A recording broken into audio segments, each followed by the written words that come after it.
right, so I typed in Hungarian banknote concept design, comma Barbara Burnett, and the ones that she made, these are, you can see these are really nice etchings the way that she made them. They also, if you put them under a black light, they have this, you can see the skeleton of the animal that's on there that you can't see without a black light. So these are very ingenious, and you can see all of the ones that she's made. She's got front and back of all these. And if you take the time to look through and see what other people have made, there's some interesting things. You've got some with just design, some with pictures. I think these are the back sides of them and the front sides of these. And these ones are really nice looking. These are a little bit more futuristic. And most of these are just artists that have created these just on their own. And so this is what you're going to be doing. You can also just type in banknote, and you'll see like ones that already exist from different countries. A lot of these are from the United States, but there's some foreign countries in here as well. Okay, so in Illustrator, right now I've got this set up as 4 by 6 on my artboard. So I want to change the size of my artboard first. I want to make it the size of the banknote that I want. So I go to my artboard tool, which is right here. It's right below the column graph tool. I click on it, and then notice up here it says 6 inches width, 4 inches height, and so I want to make this maybe 6 by 4. You can just type in, or I'm 6 by 3. You can just type in 3 here if you want, or you can move this up, and notice this little box here, the little box that says width and height, it's at 6 and 3. I just let go, and now I've got my artboard at the correct size.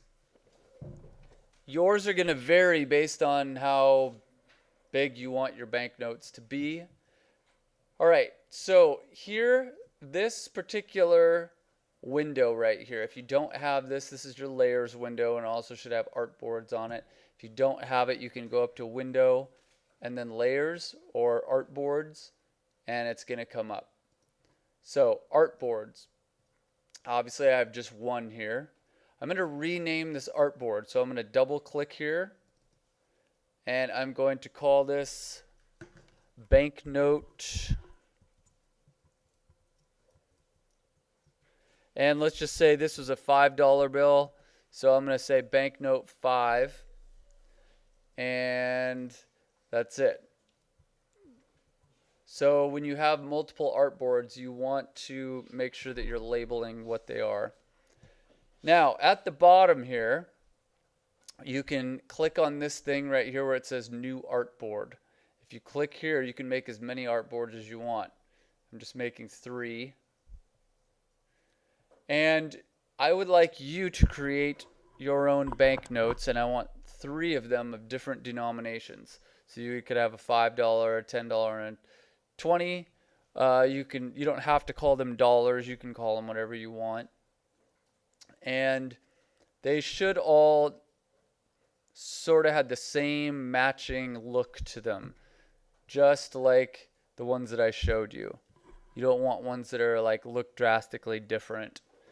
You can have different pictures on all of them. You can do whatever you want to do with them. Okay, so if you are using artwork from somewhere else, I would suggest, if you're using pictures, I would like it if you could use your own pictures. So if you've got something that you took from your phone, it'd be nice if you could use your own pictures. If you want to use the face of someone that you know, that you've taken a picture of, go for it. Use it. But a lot of that stuff with pictures, you're going to want to use in Photoshop and then bring into Illustrator. I do that a lot, where I create something in Photoshop, and then I save it, and then I place it into Illustrator. So I'm generally back and forth on a lot of stuff with projects that I do. So here, if I brought in, let's just say file and then place, let's just put in the hot air balloon because we had that saved from before. All right, and I'm going to reduce this down. So I'm holding the shift key down so that it keeps the same proportions. And then I'm going to do an image trace on this because I just want one hot air balloon. You can use anything that you've made in the past. So maybe you want to use something that you made with the blend tool. You can use your spiral guilloche patterns. You can make new ones. You can put something else in and trace it with your blend tool and make something new blend tool wise. If you look at where's our down here. If you look at a lot of these, you'll see that they use a lot of blend tool stuff. So if we look at this here, let me try and find something that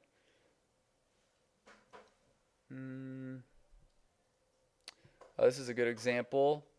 So this one here, you can see the spiral guilloche patterns right here at the bottom. You can see where they use blend tool right here, all these lines, and this blend tool right here, these sort of squiggly lines. They use a lot of that. They also use a lot of, with these, notice the pictures are generally black and white, or they've got some sort of color to them. Let's see. This is a black and white picture of this queen's face, and this one right here, you can see that it was given sort of a red color. So this is very similar to what you did in the stock certificates, where you went into Photoshop and you went image adjustments and then change the color balance. So you'd make it black and white first, lighten it up, change the color balance, and back to here. So what I want to do first is an image trace. I'm going to do a 6-color image trace. I'm going to get rid of this background. Let's just say all I want is this. You can use whatever you want with this stuff. I'm just doing this and then I'm expanding it. I'm just using this as an example because it was easily available on my thing here. I'm just clicking on parts, hitting delete, and getting rid of the backgrounds here. I would like, if you take anything from the internet, I would like it if you could change it by at least 50%. When you take other people's artwork and you make something with it,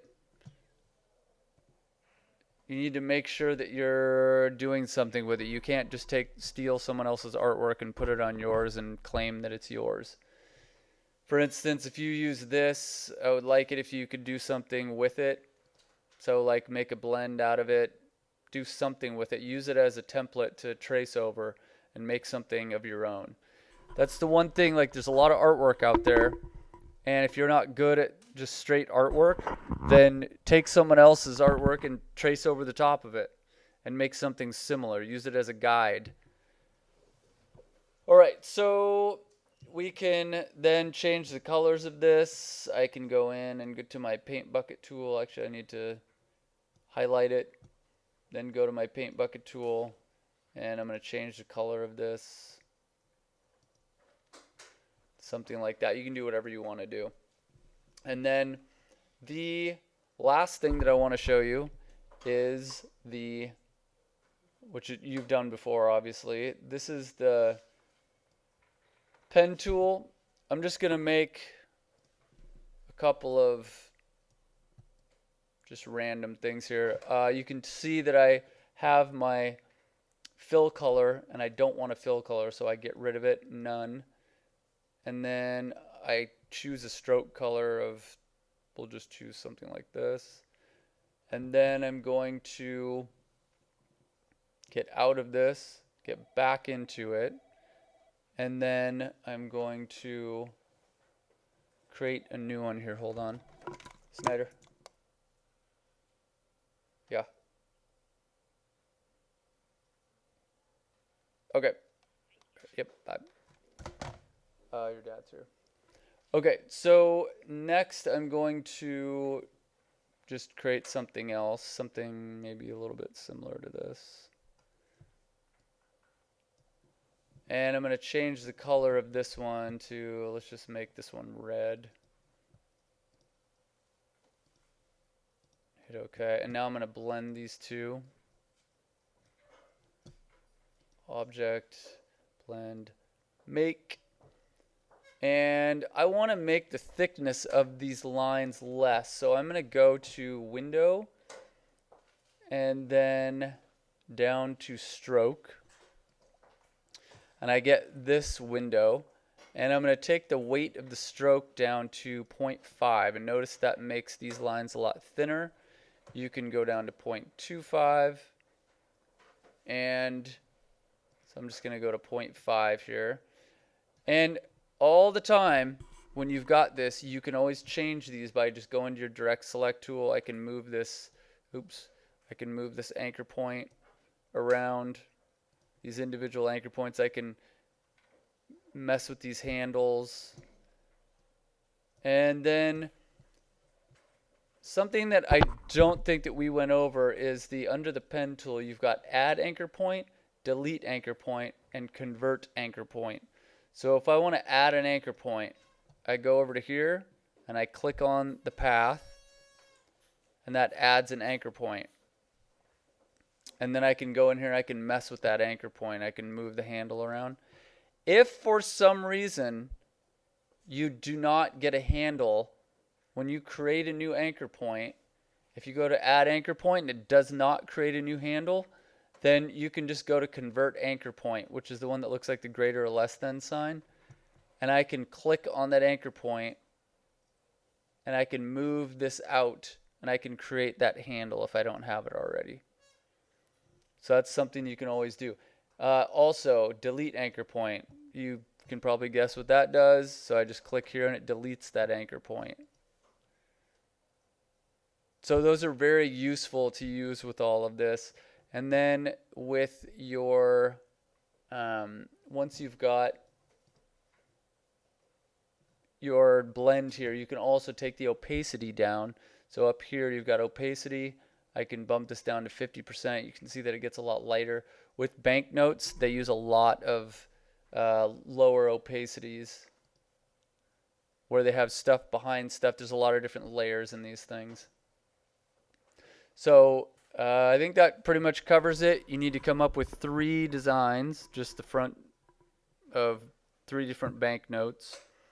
And it'll probably be due in about a week. So you've got some time. So spend extra time and make these look good. Make them authentic. You can use pictures of people you know. Spend the time to make them look good.